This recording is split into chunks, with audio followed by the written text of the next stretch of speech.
What are you doing? Oh my god. I don't even know what's going on.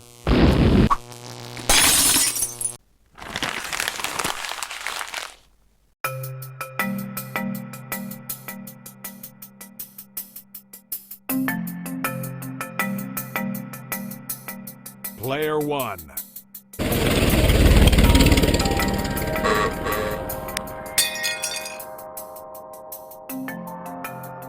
Prepare yourself.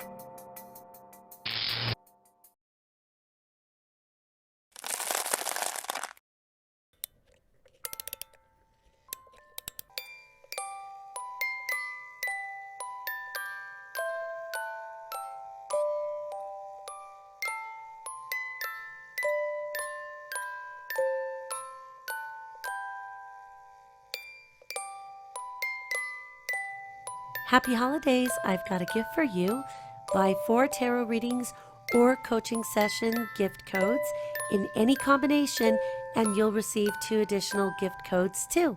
So use all 6 codes for yourself or share them with friends and family as holiday gifts, stocking stuffers, or maybe even birthday presents. These don't expire, so you can feel free to use them and share them throughout the year. Merry Christmas, and thank you so much for being my friends.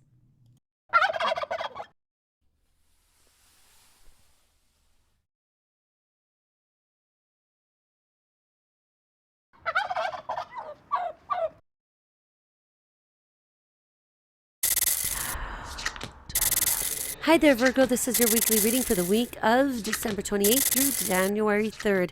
I apologize, these are a little late, but I decided to end up at the hospital on Saturday night, and no, it wasn't fun. It was stupid. I'm just fine. I am just needing to take more time to rest and have to make a commitment to myself to make sure I do that before I scare my kids again.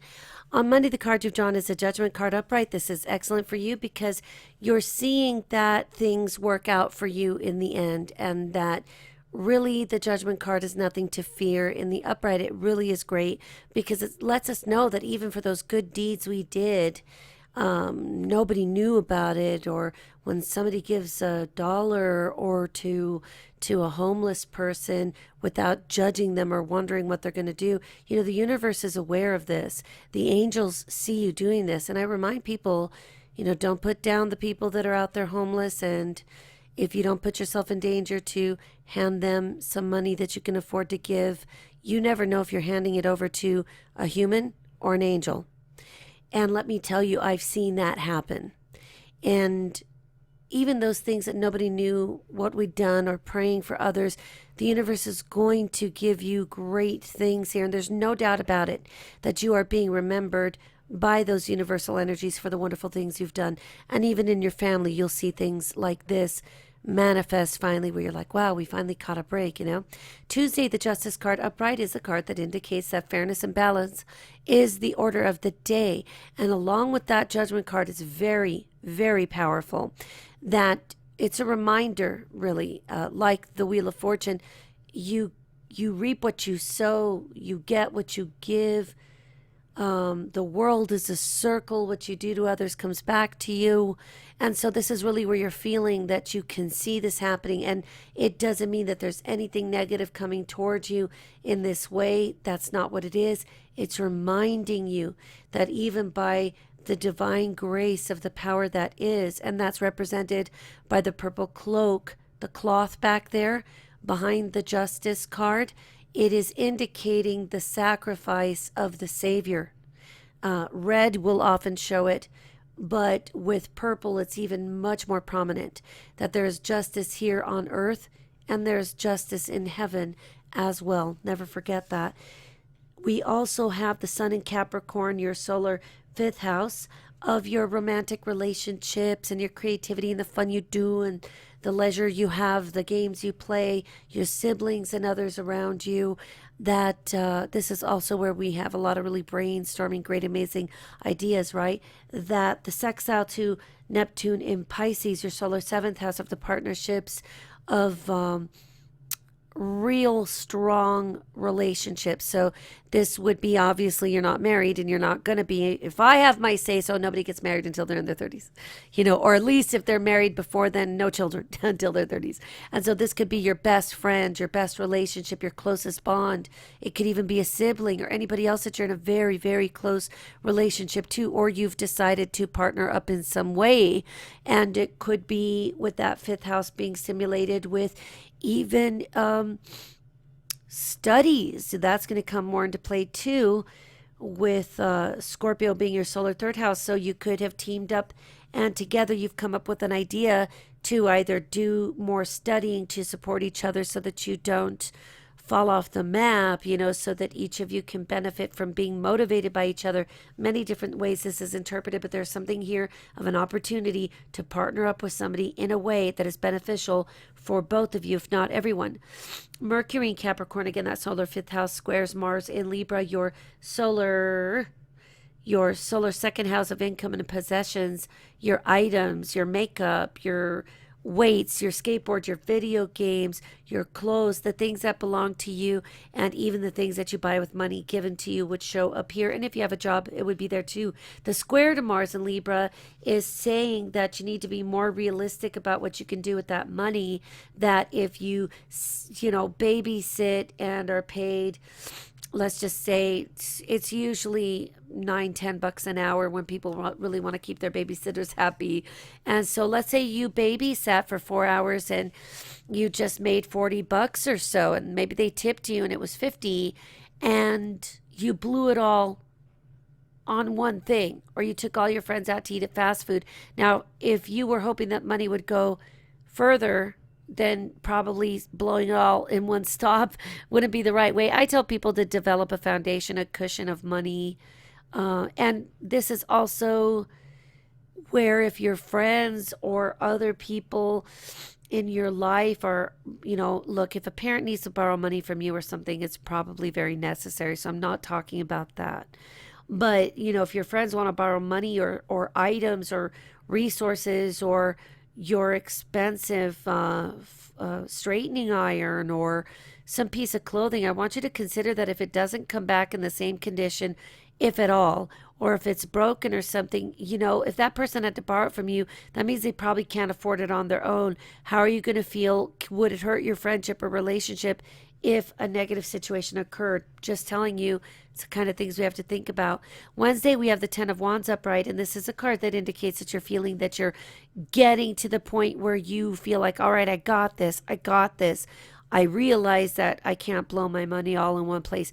I realize that I can't expect to see all aces on my report card if I never studied and didn't look at the book and didn't do the homework and was half asleep in class.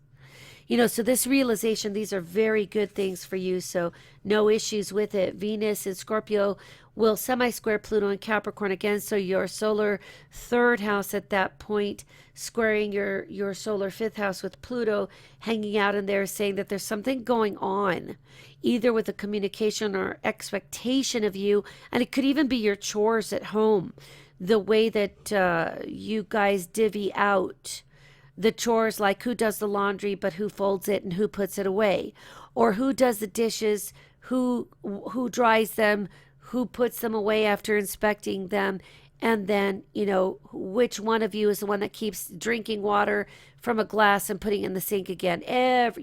Those people that are the serial offenders, that they don't use the same glass or they don't wash their own glass and put it away. Well, this is the way that there could be some tension, because the difficulty with the semi-square is trying to find it.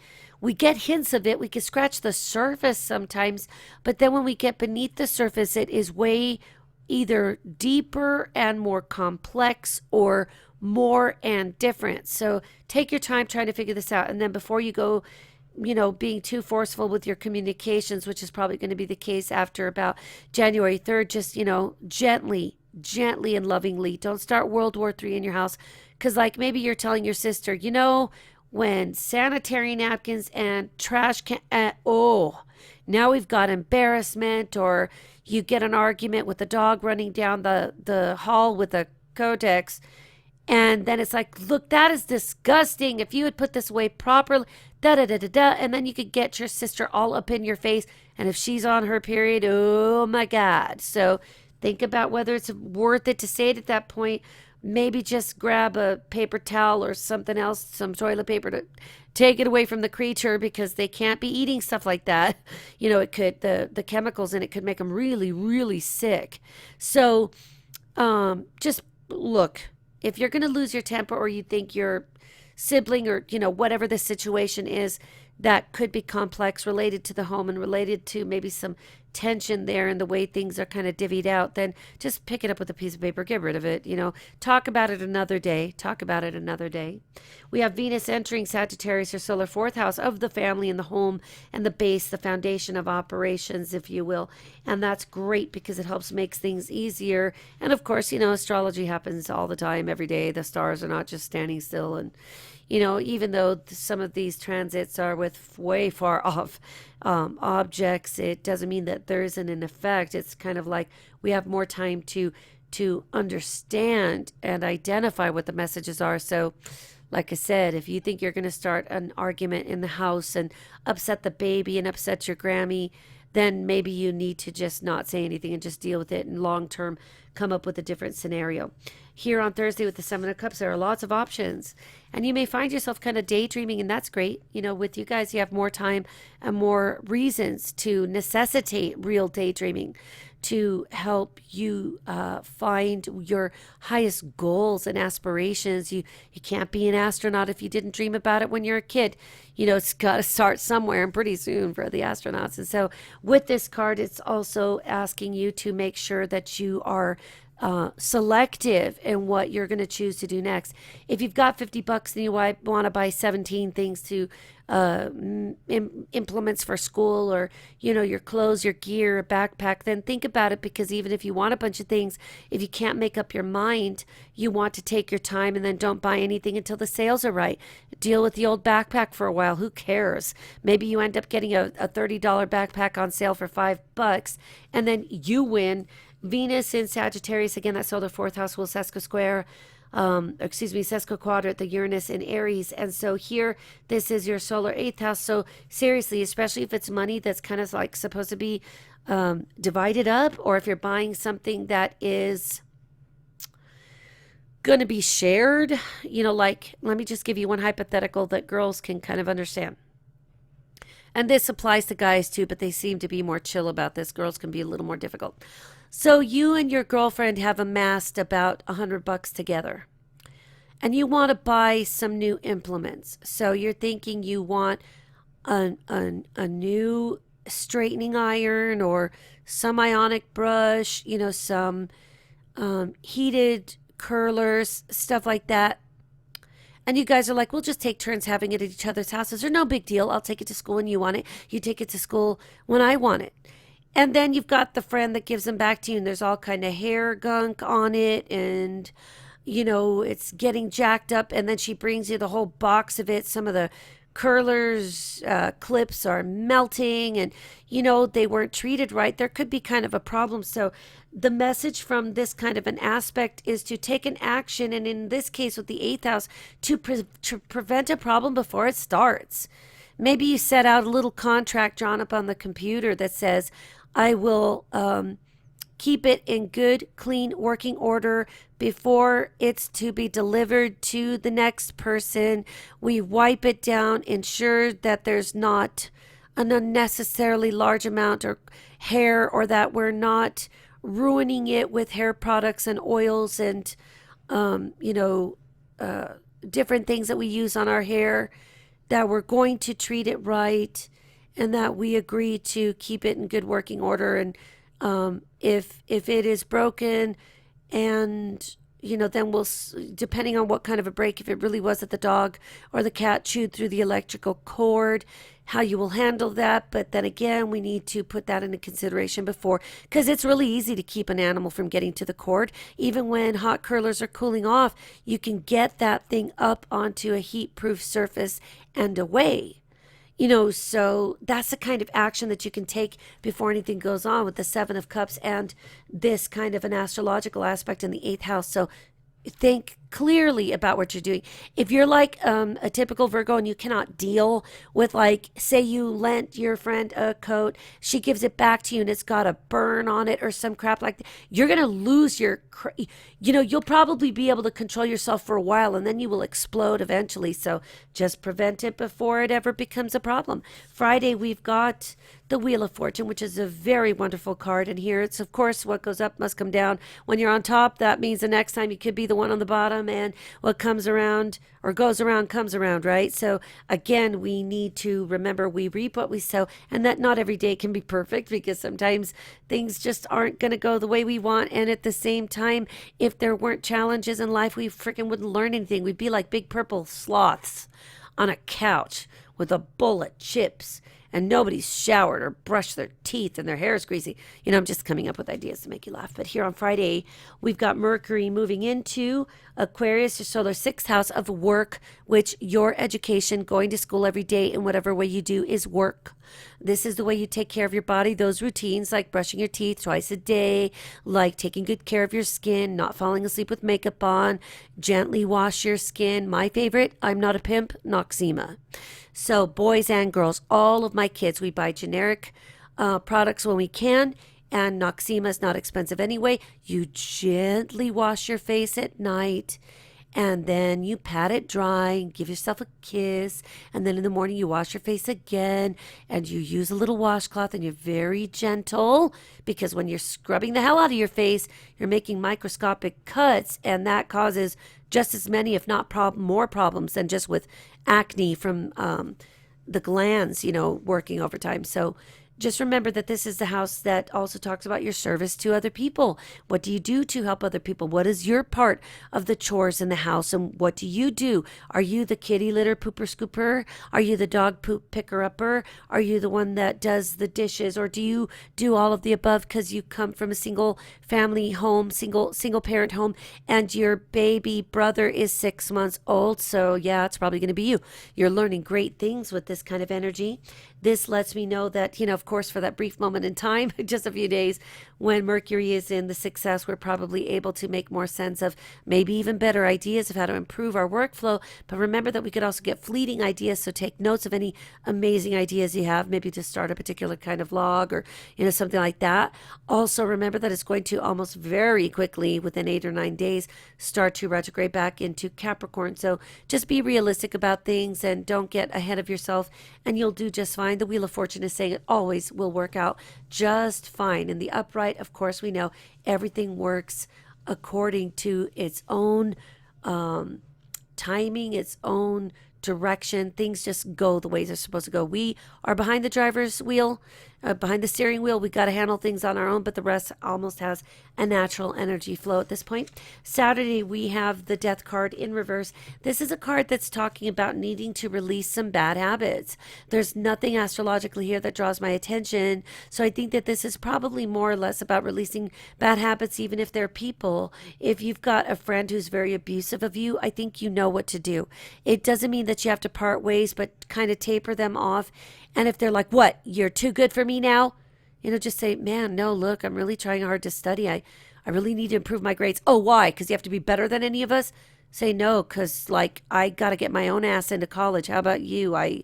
These are good ways to show them that you're busy and it isn't personal, because you don't really need to talk to them about things that can't be resolved. If you're like, hey, look, you're a major biatch every time I see you, it's wearing me down. I had a friend like that. In the end, even though she hurt my feelings many times through high school, she really hurt them before I got married, when she was supposed to stay the night with me. It wasn't like a happy thing. The reason why I was getting married was a threat. My first husband threatened to kill me and my entire family, which, remember, violence is never safe. Threats are never safe. If anybody's going to do something weird, or if you're even freaking scared at all, you tell somebody and take action. Hear me on this. If you ever watch any of the crime shows on YouTube, I'm telling you, you don't even know. There was one little girl who, she never should have given him that last hug. Her ex-boyfriend, she finally got away from him and was meeting somebody else. Precious little girl. And this guy was like, please just come out and see me. Please just give me one more hug and I'll leave you alone. Jesus Christ. So he shows up. No one knows she walked out of the house in her little poofy slippers. And he stabbed her so many times, cut up her face. It was horrible. She has some paralysis on one side of her face. There's a beautiful twist to the story that shouldn't have gone this way, but the paramedic who was there, now her parents didn't even know where she was, and I think it was the dad came out to go to work or something, and there she is in a pool of blood outside on the driveway. I don't remember the details of it, but I do remember the paramedic who was there with her first. Remember thinking something like she had red hair because her hair was so matted and bloodied, you couldn't see that she was a blonde. And that much blood. And he stayed with her, and they ended up, I believe, getting married. He said he felt that there was a connection there and he didn't know why. She was disfigured. He didn't even know what she looked like. And when he first saw her to see how she was doing or something, they immediately were together. But please remember what I'm telling you. Date rape is one thing. Date violence is another. And they happen all too frequently. So please, please, please. And guys, it's not just about the girls. I've heard it in reverse as well. So there's something here that needs to end, and maybe you just need to let go of a relationship that isn't working for you, or it's not working for the other person. Don't try to force people to love you. That's not love. That's bondage. Don't try to force people to stay with you and guilt trip them. That's not love. That's guilt tripping.